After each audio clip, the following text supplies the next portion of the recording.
মুর্শিদাবাদের ঘটনায় সুপ্রিম কোর্টে মামলা, আদালতে নজরদারিতে স্পেশাল তদন্ত টিম গঠনের আবেদন। কেন আইন শৃঙ্খলার অবনতি প্রশ্নের মুখে জানুক এবং উত্তর জানুক আদালত, এমনটাই আজ সুপ্রিম কোর্টে বিচারপতি সূর্যকান্তের বেঞ্চে মামলাটির শুনানির সম্ভাবনা রয়েছে। আপনাদের জানিয়ে রাখবো, মুর্শিদাবাদের ঘটনায় সুপ্রিম কোর্টে মামলা, আদালতে নজরদারিতে স্পেশাল তদন্ত টিম গঠনের আবেদন জানানো হয়েছে। কেন আইন শৃঙ্খলার অবনতি প্রশ্নের মুখে উত্তর জানুক আদালতে, আজ সুপ্রিম কোর্টে বিচারপতি সূর্যকান্তের বেঞ্চে মামলাটির শুনানির সম্ভাবনা রয়েছে এবং আজকের এই শুনানি পর্বে কি বার্তা উঠে আসে সেদিকে নজর রয়েছে সকলের। আপনাদের জানিয়ে রাখবো, মুর্শিদাবাদের যে ঘটনা, ওয়াকফ সংশোধনী আইন নিয়ে বিক্ষোভে ফেটে পড়ে মুর্শিদাবাদ, সেই ঘটনা এবার সুপ্রিম কোর্টে মামলা, আদালতের নজরদারিতে স্পেশাল তদন্ত টিম গঠনের আবেদন জানানো হয়েছে। প্রতিনিধি পীযূষ কান্তি নাগ রয়েছে আমাদের সঙ্গে টেলিফোন লাইনে। পীযূষ কান্তি, কি জানা যাচ্ছে?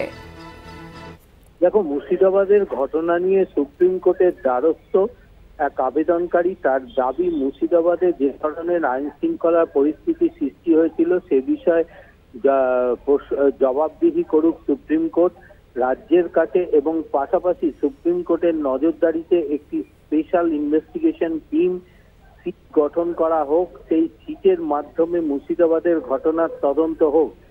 আজ বিচারপতি সূর্যকান্তের বেঞ্চে এই মামলার শুনানির সম্ভাবনা রয়েছে। ধন্যবাদ জানাবো পীযূষ কান্তি। আমাদের সঙ্গে ছিলেন প্রতিনিধি পীযূষ কান্তি নাগ।